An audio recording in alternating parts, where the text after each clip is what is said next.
ఇక్కడ నుండి మనం ఏం పంపిస్తామో రేపొద్దున అదే ప్రతిఫలాన్ని మనం పొందబోతున్నాం. ఇక్కడ పొందుతాం, భూమి మీద పొందుతాం, ఆకాశంలో కూడా ప్రతిఫలం పొందుతాం. అంతే యేసు నామంలో. హల్లెలూయా, హల్లెలూయా. ఇక్కడ ఆశీర్వదించబడతాం, రేపొద్దున పరమందు కూడా దేవుని చేత మనం ఆశీర్వదించబడిన వ్యక్తులుగా మారతాం. చివరిగా గతంలో మీరు వినుంటారు, అయినా పర్లేదు ఒకసారి అట్లా టచ్ చేసి ముగిస్తాను. రక్షణ భాగ్యం, మనం పరలోకం వెళ్ళడం అనేది మన కష్టార్జితమా, అది యేసయ్య కష్టార్జితమా? అందరు నోరు తెరవండి. ఏదో ఒకటి, అది మంచో చెడ్డో, తప్పు రైటు నోరు తెచ్చి చెప్పండి, నాకు వినపడదుగా ఇక్కడికి. ఏదో ఒకటి మీ పెదాలు కదిలించండి. రక్షణ కార్యం అనేది మన కష్టమా, యేసయ్య కష్టార్జితమా? యేసయ్య కష్టార్జితమేనయ్యా అన్నోళ్ళు 2 చేతులు ఎత్తి స్తోత్రం చెప్పండి.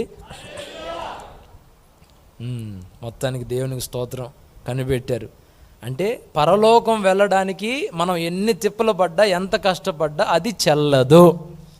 పరలోకం మనం వెళ్ళాలి, నరకం తప్పించుకోవాలి, దేవునితో పాటు యుగాయుగాలు సంతోషంగా ఉండాలి అని అంటే యేసు రక్తంలో కడగబడడం తప్ప మరొక మార్గము లేదు. మీకు అర్థమైనందుకు నేను సంతోషిస్తున్నాను. ఈరోజు మనం కట్టాల్సిన అమౌంట్ అంతా మన ప్రభువు కట్టాడు. టికెట్ ఫ్రీగా ఇస్తున్నాడు. ఎంతమంది టికెట్ తీసుకున్నారు? టికెట్ అంటే మీరు గుర్తురాదేమో. ఎంతమంది బాప్తీసం అనే టికెట్ తీసుకున్నారండి? దేవునికి మహిమ. ఎంత వెల కట్టారు? మీకు బాప్తీసం ఇచ్చేటప్పుడు ఏమైనా డబ్బులు తీసుకున్నామా మేము? కొన్ని సంఘాల్లో బాప్తీసం ఇస్తే 3,000 అంట, మరికొన్ని స్థలాల్లో బాప్తీసం ఇస్తే 5,000 అంట. అవి కూడా ఉంది. మేమేమైనా మీ దగ్గర డబ్బులు తీసుకున్నామా? ఎవరైనా చెప్పండి. టికెట్ ఫ్రీగా వచ్చిందా, డబ్బులు పెట్టారా? ఉచితంగా రక్షణ పొందారు. ఇంకా బాప్తిస్మం పొందని వాళ్ళు ఉన్నారు ఇక్కడ. బాబు ఇదిగో ఉచితంగా ప్రభు రక్షణ ఇస్తున్నాడు, తీసుకో, టికెట్ తీసుకోవయ్యా అంటే లేదులే, ఇప్పుడే కాదులే. పొరపాటున చచ్చిపోయారనుకోండి, పొరపాటున కన్ను మూసారనుకోండి, మాతో పాటు ఇక్కడ హాయిగా దేవుడి మందిరంలో ఉన్న మీరు నరకంలో మలమల మాడుతూ అల్లాడుతారు. అది మా బాధ. మీరు నరకానికి వెళ్ళకూడదు, పరలోకం చేరాలి, అది మా ఆలోచన. గనుక ఈరోజైనా మీరు ప్రభు ఇచ్చే ఈ ఉచిత రక్షణ పొందాలనుకుంటే నీళ్ళు రెడీ, నేను రెడీయే. ఇక వాళ్ళ గురించి వీళ్ళ గురించి ఆలోచించి వెనకడుగు వేస్తే వాళ్ళు నిన్ను పరలోకం తీసుకెళ్లరు. అందరినీ ఉద్ధరించాల్సింది నువ్వే, అందరినీ ఒక దారికి తేవాల్సింది నువ్వే, తెగించి నువ్వే ఒక అడుగు వేయాలి. ప్రభు నీకు ఉచితంగా ఇదిగో సిలువ, ఇదిగో వెనక ముళ్ళ కిరీటం. ఈ ముళ్ళ కిరీటం ఆయన ధరించి మహిమ కిరీటం మన ఎత్తున పెడుతున్నాడు. బాప్తిస్మం పొందకుండా ఉన్నవాళ్ళు నాకు రక్షణ కావాలయ్యా, నేను బాప్తిస్మం పొందుతానంటే నేను ఇస్తాను బాప్తిస్మం. ఈరోజు పొందుదురు కానీ కడగబడి పరిశుద్ధపరచబడి యేసయ్య ఇచ్చే ఉచితమైన రక్షణ పొంది వెళ్ళండి. దేవునికి స్తోత్రం చెప్తారా గట్టిగా? ఇప్పుడు రక్షణ అనేది మన కష్టార్జితం కాదు. ఇప్పుడు ఇంకొక ప్రశ్న అడుగుతున్నాను, అందరూ చెప్పండి, మంచో చెడ్డో. రేపు పరలోకం వెళ్ళిన తర్వాత సింహాసనం కానీ, మేడ మిద్దెలు కానీ, ఉన్నతమైన అంతస్తు కానీ, అదంతా కూడా మన కష్టార్జితమా, లేకపోతే దేవుడు దాన్ని కూడా ఉచితంగా ఇస్తాడా? వినపడలే, మళ్ళీ ఒకసారి అడుగుతా. రేపు పరలోకం వెళ్ళిన తర్వాత బహుమానాలు, సింహాసనము, అధికారము ఇవన్నీ కూడా ఉచితంగా ఇస్తాడా, లేదా అదేదన్నా మన కష్టార్జితంతో మనం సంపాదించుకోవాలా? అయ్యా రక్షణ అయితే ఉచితంగా ఇస్తాడు, కానీ అక్కడికి వెళ్ళిన తర్వాత బహుమానాలు, మేడ మిద్యలు, మంచి ఉన్నతమైన అంతస్తు మాత్రం ఇక్కడ మనం కష్టపడి సంపాదించుకోవాలి. అది మాకు అవగాహన ఉందన్న 2 చేతులు ఎత్తి స్తోత్రం చెప్పండి. బాగా గుర్తుపెట్టారే. మరి ఏమైనా కష్టపడుతున్నారా? యేసయ్య కొరకు ఏమైనా ప్రయాసపడుతున్నారా? ఏమైనా పంపిస్తున్నారా పైకి? ఇదిగో నిన్ను పాపంలో నుండి బయటికి తెచ్చి కడిగి పరిశుద్ధపరిచి పరలోకంలోకి చేరుస్తాడంతే. అక్కడ నువ్వు ఉండాల్సిన అంతస్తు ఏదో ఎక్కడే నువ్వు కష్టపడి సంపాదించుకోవాలి.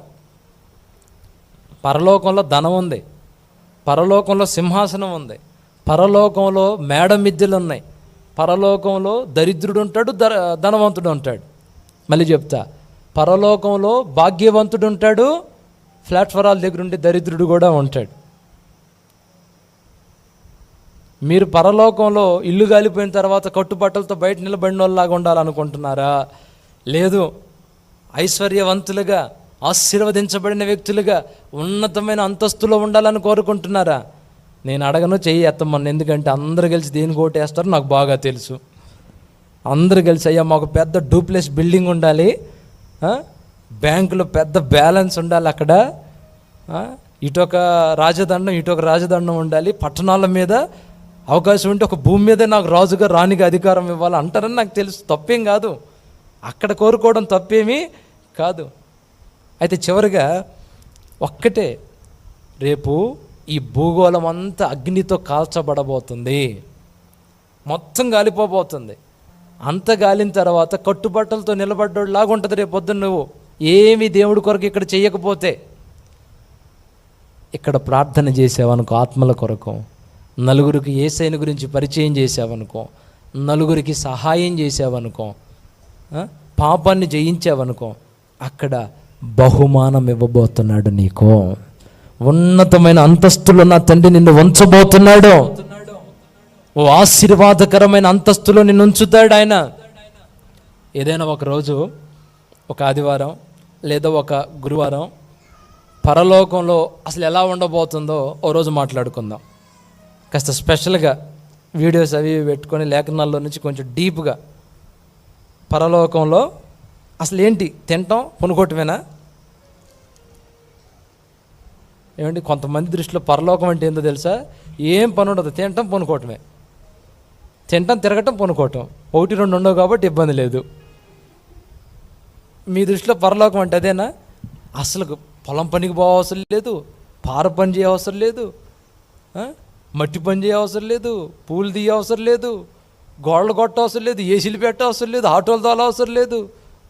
ఈ బాధలన్నీ ఏముండవు, తినటం, తిరగటం, పనుకోవటం. ఒక్క నెల రోజులు తినండి, తిరగండి, పనుకోండి. 2వ నెల మీకు ఎట్లా ఉండిద్ది? హాయిగా ఉండిద్దా? ఏం లేదు, 3 పూట్ల కోరుకున్నవి పెట్టడమే, పంచభక్ష పరమాణాలు. ఏది కావాలన్నా తినండి. తినటం, తిరగటం, నిద్రపోవటం. ఒక్క నెల రోజుల తర్వాత ఆ జీవితం ఎలా ఉండిద్దో చెప్పండి. హాయిగా ఉండిద్దా? ఎక్కడే చేతులు పుట్టిద్ది. మరి పరలోకం అంటే తినటం, తిరగటం, నిద్రపోవటం, తినటం, తిరగటం, నిద్రపోవటం. ఇంక దానికేనా? ఇక అదే నా పరలోకం అంటే. ఎక్కడే ఎంతో సెట్టింగ్ చేసి పెట్టాడు యేసయ్య. రోజుకు ఒక మలుపు తిప్పాడు. అక్కడ మనం ఊహించని ట్విస్టులు ఉండబోతున్నాయి. రోజుకొక ఆశ్చర్యమే. అక్కడ పనులు ఉన్నాయి, అక్కడ పోరాటాలు ఉన్నాయి, అక్కడ రథాలు ఉన్నాయి. ఓ నాయన, అది మనం మాట్లాడుకుంటే ఎప్పుడెప్పుడు పోదామా అనిపిస్తుంది. ఎందుకు ఈ జీవితం తొందరగా పోదామా అనిపించింది. ఏదైనా ఒక రోజు పెట్టుకుందాం. చెప్పమంటారా? పరలోకంలో జీవితం ఎలా ఉండబోతుందో ఒకరోజు తెలుసుకోవాలని మీకుందా? మాకు పరలోకం వద్దు, కానీ మా అప్పు సంగతి ఏందో చెప్పయ్యా, మా నొప్పుల సంగతి ఏందో చెప్పయ్యా, మా అబ్బాయి పెళ్లి సంగతి ఏందో చెప్పు, వాడు ఉద్యోగం సంగతి ఏందో చెప్పు. ఏం బాధపడు, మాకు ఇక్కడ కావాల్సినవన్నీ నా తండ్రి నీకు ఇస్తాడు ఖచ్చితంగా. నువ్వు ప్రార్థన చేసావు కాబట్టి నీ ప్రార్థనలకు ప్రతిఫలం వస్తుంది. చెప్పండి, ఒకరోజు చెప్పమంటారా? ఎవరెవరు చెప్పమంటారు? చేతులు ఎత్తండి. సగం చెప్పమంటారా, ఫుల్గా చెప్పమంటారా? ఇట్లా ఎత్తండి చేతులు ఫుల్గా. మరి ఏ రోజు పెట్టుకుందాం? గురువారాలు కలవండి. మెట్టుకైతే అక్కడ ఒక ఉన్నతమైన జీవితం ఉంది. ఇక్కడ మనం కష్టపడి, ఇక్కడ ప్రయాసపడి, ఇక్కడ మనం పడే కష్టానికి అక్కడ మన బ్యాంకులో డబ్బులు పడుతుంటాయి. అది ఏ బ్యాంక్ అని అడగమాకండి మీరు మళ్ళీ నన్ను. Indian bank, Andhra bank, Canara bank అని అడగమాకండి. ఇక్కడ మనం కష్టపడితే మాత్రం అక్కడ అకౌంట్లో నీ పేరు మీద అమౌంట్ పడుతుంది. నీ పేరు మీద స్థలాలు, భూమి నీ కోసం ఏర్పడిద్ది. అక్కడ కూడా స్థలాలు ఉన్నాయా? యోహాను సువార్త 14 మొదటి అధ్యాయంలో యేసయ్య ఏం చెప్పాడు? నేను వెళ్ళి మీ కొరకు నేను స్థలం సిద్ధపరుస్తా. మీరు ఏదైనా కష్టపడి ఏదైనా చేస్తే, భూమి మీద నలుగురికి సహాయం చేసి 4 ఆత్మల్ని దేవుడి దగ్గరికి నడిపిస్తే, ముందు ఒక స్థలం రెడీ చేస్తా. నువ్వు పంపించే చెత్త పంపిస్తే చిన్న గుడిసేస్తా. ఏం పంపిస్తే? చెత్త పంపిస్తే చిన్న గుడిసేస్తా. అక్కడ నుండి మంచి కాస్ట్లీ మెటీరియల్, నువ్వు కష్టపడే కొద్దీ నీ కష్టానికి తగ్గట్టు ఇక్కడ ఒక మంచి భవంతి డిజైన్ చేస్తాను నేను. హల్లెలూయా. స్థలాలు ఉన్నాయిగా, స్థలాల్లో ఇల్లులు ఉన్నాయి కదా, రోడ్లు ఉన్నాయా లేవా? ఆ రోడ్లు ఏ రోడ్లు అనుకున్నారు? తార్ రోడ్లు కాదు, సిమెంట్ రోడ్లు కాదు, గోల్డ్ బంగారపు వీధులు ఉన్నాయి. ముక్కుల మీద నెత్తుల మీద పెట్టుకుని రేపు పొద్దున కాళ్ళ మీద ఉండబోతున్నాయి. హల్లెలూయా. సూర్యుడు లేడు, చంద్రుడు లేడు, ఆకలి లేదు, దప్పిక లేదు, బాధలు లేవు, కన్నీళ్ళు లేవు. ఓ నాయనా, అది అద్భుతము, వర్ణనాతీతమైన పరలోక రాజ్యం. అది నోటితో చెప్పుకుంటే అర్థమయ్యేది కాదు. ఇక్కడ మనం కష్టపడి అక్కడికి సిద్ధపరచుకోవాలి. హల్లెలూయా. ఇప్పటిదాకా చాలామంది జీరో అకౌంట్తో ఉన్నారు అక్కడ. ఏ అకౌంటు? అయ్యా మీ బ్యాంక్ బ్యాలెన్స్ జీరో, ఏమీ లేదు, ఆదివారం కూడా రావటం కష్టమే నువ్వైతే. ఏమని బ్యాంకులో వేద్దాం చెప్పు? క్రమం తప్పకుండా దశంభాగం తీస్తున్నావా? దేవుని పరిచర్యకి తోడ్పాటుగా, బేదలకి, దిక్కులేని వారికి సహాయార్థంగా క్రమం తప్పకుండా 1000 రూపాయలు వస్తే ఒక 100 రూపాయలు దేవునికని తీస్తున్నావా? ఒకవేళ అలా క్రమం తప్పకుండా నువ్వు తీస్తే అక్కడ నీ కొరకు బహుమానం ఉంటుంది. ఎక్కడ నా తండ్రి నిన్ను ఆశీర్వదిస్తాడు. ఎంతమంది ఉన్నారు? చేతులు ఎత్తమన్నాను నేను.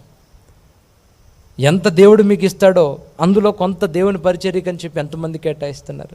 ఎంతమంది నలుగురికి సహాయం చేస్తున్నారు? ఎంతమంది నలుగురికి తోడ్పాటు అందిస్తున్నారు? ఇప్పుడు ఇందాక మిమ్మల్ని అడిగాను, గత నెలలో ఎవరికైనా ఇబ్బందిగా ఉన్న వాళ్ళకి మీరు సహాయం చేశారా అంటే ఎవరు చేతులు ఎత్తలేకపోయారు. కానీ నేను ఒకటి చెప్పనా, మీరు సహాయం చేశారు. మీరు కాదు, మనం చేశాం. ఈ నెలలో ఇక్కడ కూర్చున్న బిడ్డల్లోనే కొంతమందికి ఇంట్లో గడవల.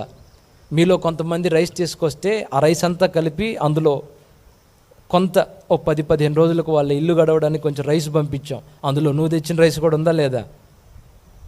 పిల్ల పాపలతో తినడానికి తిండి లేక, కూరగాయలు లేక ఇబ్బంది పడుతున్న వాళ్ళకి కొంత ఇక్కడ వస్తున్న కానుకలో నుండి మీరు ఇచ్చిన దాంట్లో నుంచి తీసి ఒక 15 రోజులకి వాళ్ళకి పని దొరికిందాకా ఇచ్చాం ఈ నెలలో. అందులో నీ కష్టార్జితం కూడా ఉందా లేదా? ఉందిగా. ఇచ్చిన వాళ్ళు తలూపుతారు, ఈయన వాళ్ళు మాత్రం ఇత్తే కాదు ఉండటానికి. మొత్తం మీద సంఘం నుండి అయితే కొంతమందికి సహాయం వెళ్తుంది. కొంతమందికి ఆరోగ్యం బాగోలేక, పని చేసుకోలేక ఓ 10-15 రోజులు మంచంలో ఉన్నోళ్ళు ఉన్నారు. వాళ్ళకి కాస్త ఇక్కడ నుండి మీరు తెచ్చిన దాంట్లో నుండి కొంత తీసి వాళ్ళకి పంపిస్తున్నాం. మీ కష్టం ఉందా లేదా? అందులో సంఘం నుండి సపోర్ట్ అందుతుందా లేదా? ఇంకా సంఘం తరపు నుండి మనం విధవరాలకి సపోర్ట్ ఇవ్వచ్చు. సంఘం నుండి దిక్కులేని వృద్ధుల్ని కాస్త ఒక నలుగురిని చేర్చుకొని ఇక్కడ ఏదైనా ఒక చిన్న షెడ్ వేసి వాళ్ళకి అంత భోజనం పెట్టవచ్చు, నలుగురిని తోడ్పాటుగా ఉంటే. ఇంకా చాలా చేయొచ్చు. మనం అనాథ పిల్లల్ని చేరదీయవచ్చు. క్రమం తప్పకుండా దేవునికి వర్ధిల్లిన దాని కొలది మనం అడుగులు ముందుకు వేస్తే ఇక్కడ 100 దీవెన, అక్కడ నీ కొరకు సమృద్ధి. క్రమం తప్పకుండా మందిరానికి రావడం, మందిరంలో పరిచర్య చేయడం. ఇప్పుడు రోజు మీరు ప్రార్థన అయిపోగానే భోజనం చేస్తున్నారా? భోజనం చేసి వెళ్ళిపోతున్నారు కదా, ఆ ప్లేట్లు ఎవరు కడుగుతున్నారు? మీ ప్లేట్లలోకి అన్నం ఎవరు వండి తీసుకొచ్చి పెడుతున్నారు? సాంబార్ ఎవరు వండుతున్నారు? అన్నం ఎవరు వండుతున్నారు? అంతా అయిపోయిన తర్వాత ఈ మందిరం శుభ్రం చేసి క్లీన్ చేస్తుంది ఎవరు? నేను ఏమైనా డబ్బులు ఇచ్చి ఏమైనా నలుగురు కూలోళ్ళని పిలిపించి చేపిస్తున్నానా? మీలో ఉన్న నలుగురు బాధ్యత కలిగి ఇది మాది, పరిశుద్ధులు వస్తున్నారని భోజనం పెట్టేవాళ్ళు, భోజనం వండేవాళ్ళు, ఆ భోజనానికి కావలసిన సరుకులు, కూరగాయలు అందించేవాళ్ళు, మందిరాన్ని శుభ్రం చేసేవాళ్ళు, బాత్రూములు క్లీన్ చేసేవాళ్ళు, స్పీకర్లు మోసి కష్టపడి విడి రోజుల్లో ప్రార్థనలు ఉన్న వాళ్ళ పనులు మానుకొని, అరే మనం ప్రార్థన అంటే వాళ్ళు వచ్చేస్తున్నారు, మరి వాళ్ళకి ఇంట్లో గడుస్తుందా లేదా? వాళ్ళకి పనులు ఉంటాయి కదా, మనలాగే కుటుంబాలు ఉంటాయి కదా. ప్రార్థన అంటే లైట్ కట్టే మనిషి వచ్చి లైట్లు కడుతున్నాడు, స్పీకర్లు కట్టే మనిషి స్పీకర్లు కడుతున్నాడు, ఏర్పాట్లు చేస్తున్నారు మందిరంలో. ఇవన్నీ ఎవరు చేస్తున్నారు? ఆ స్పీకర్ నేను బిడ్డలే పెట్టారు తమ్ముళ్ళు. మందిరం మేము క్లీన్ చేయలే, ఆత్మీయ బిడ్డలు, ఎదిగిన బిడ్డలు వాళ్ళు ఒక అడుగు ముందు వచ్చి శుభ్రం చేశారు. ఎవరి కోసమండి? మా దేవుడి పని, మా దేవుని సన్నిధి, ఆత్మలకు ప్రయోజనం కలుగుతుందని వాళ్ళు చేస్తుంటే, అలా కష్టపడ్డ ప్రతి ఒక్కడికి నిత్యత్వం అంత గొప్ప బహుమానం ఉండబోతుంది. పట్టు విడి రోజుల్లో పని ఉంది అన్నాను అనుకో, ఈరోజు కాస్త ఇదిగో ఈ బలిపీఠం కాస్త అట్లా ముందుకు పెంచాం. రేపు భవిష్యత్తులో దేవుని చిత్తం అయితే ఆ రేకులు అవి తీసి ఆ గోడ తీసేసి అట్లా పంచ ఒకటి వేస్తే అటువైపు ఉన్న వాళ్ళకి కూడా దగ్గరగా కనబడతాను. ఇంకా ఈ చుట్టుపక్కల కొన్ని వెసులుబాటు ఉంటుందని చెప్పి ముందుకు పెంచాం. పరిచర్య ఉందంటే కొంతమంది 10 దాకా వాళ్ళ పనులు చేసుకొని సాయంత్రం 10-11 దాకా గొడ్డు చాకిరీ చేస్తారు. నేను ₹1 అయిన వాళ్ళకి ఫోన్ చేసి మళ్ళీ 2 అయ్యా అని కూడా గట్టిగా నేను వాళ్ళకి ఏమి చెప్పేవాడిని కూడా కాదు. అయ్యా ఇట్లా పని ఉంది అని ఒకరికొకరు చెప్పుకొని వాళ్ళే వచ్చి ఇది మాది, మా ఇంటి పని, మా సొంత పని అని ఇంత కష్టపడ్డారు. ఈ పరిచర్యలో ఈ గోడలు కట్టింది, ఈ మట్టి మోసింది, ఈ సిమెంట్, ఇవన్నీ నేను బిడ్డలకి ఎవరికి డబ్బులు ఇవ్వాల, నేను ఇది మాది అని వాళ్ళ పనులు మానుకొని వాళ్ళే వచ్చి చేసి మళ్ళీ ఇదిగో అన్న పరిచర్యలో వాడన్నా అని వాళ్ళ కష్టార్జితం ఇచ్చిన వాళ్ళు ఉన్నారు. నేను డబ్బులు ఇవ్వలేదన్నాను. ఎందుకు ఇవ్వలేదు? నా దగ్గర లేవు ఉండటానికి. ఇది నాది కాదు కదా, మంది కదా. ఇప్పుడు ఇదంతా జరిగింది. ఇక్కడ 4 ఆత్మలు రక్షణ పొందారు. ఈ పరిచర్యలో ఎవరెవరి చేతులైతే పడ్డాయో, ఒకటి ఆర్థికంగా, 2 శారీరకంగా, మానసికంగా ఎవరెవరి తోడ్పాటు అందిందో వాళ్ళందరికీ నా ప్రభు ఉన్నత బహుమానం ఇవ్వబోతున్నాడు. కొట్టు, గొప్ప బహుమానాలు నీకు ఇస్తాడు ఆయన. ఎక్కడ నీ పిల్ల తరం దీవించబడిద్ది. ఈ ఆశీర్వాదం ఎప్పటితో పోయేది కాదు, ఇది నిత్యత్వానికి సంబంధించిన ఆశీర్వాదం. ఒక రైస్ కట్ తెచ్చావనుకో, దేవుని సన్నిధిలో 4 తిన్నారనుకో, అదొక ధర్మకార్యం. భోజన పరిచర్యకు కావలసినవి ఏమైనా సరుకులు తెచ్చావనుకో, అదొక ధర్మకార్యం. పరిచర్యకు సంబంధించి ఏదైనా తోడ్పాటుగా ఏదైనా చేసావనుకో, అదొక ధర్మకార్యం. అన్నీ ఎక్కడున్నాయి? మన చర్చిలో ఒకటండి, మీరు ఇచ్చేయి రాసుకో, మేము ఇచ్చిని తిరిగి చెప్పం. ఎందుకు చెప్పమో తెలుసా? పొరపాటుని ఇక్కడ రాసామనుకో అక్కడ రాయడు. మీకు అక్కడ రాయటం కావాలా, ఇక్కడ రాయటం కావాలా? ఏది చెప్పండి? ఇక్కడేముందండి రాస్తే మరియమ్మ గారు మరి ఎంత ఇది సంగతి అన్నావు, ఇక అంతే. అబ్బో పెద్ద మొత్తం ఇచ్చింది అంటారు, అయిపోద్ది. ఇంక పరలోకంలో బహుమానం ఏముండదు. అందుకే చూడండి, మన తండ్రి సన్నిధి సంఘాలన్నింటిలో రాయుడు ఉండదు, తిరిగి చెప్పుడు ఉండదు. రాసేవాడు రాస్తాడు, ఇచ్చేవాడు నా తండ్రి బహుమానం ఇస్తాడు నీకు, అంతే.